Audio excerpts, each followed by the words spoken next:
Hi everyone, Scott D'Amico back with another communication Q&A. Today's question is, what do I do with my hands while presenting?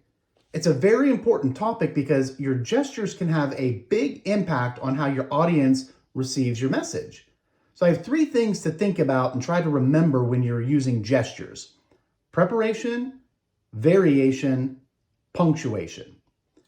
Preparation means, as you're preparing and getting ready for your big presentation, think about, are there key points in this that I really want to accentuate? And try to think about, what gesture would I use for that key point? For example, this quarter's sales topped last quarter's sales. So I'm thinking about a specific gesture that kind of relates to something going above and beyond something else. Or if it's something exciting, we're super pumped about our new initiative. Really start to tie your gesture back into the points and prepare them. Eventually it comes naturally, but at the beginning you will have to think about, what gesture should I use? The second thing is variation.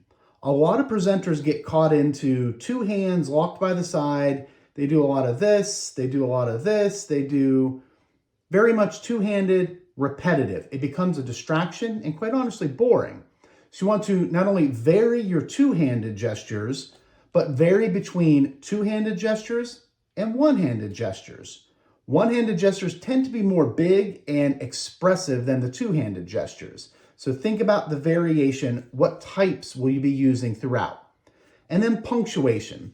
Think about using your gestures to punctuate your thoughts, to put, whether it's an exclamation point or just to wrap it up. And when you use punctuation, rather than having run-on gestures where you're just constantly doing it, when you use that punctuation, return your hands down to your side.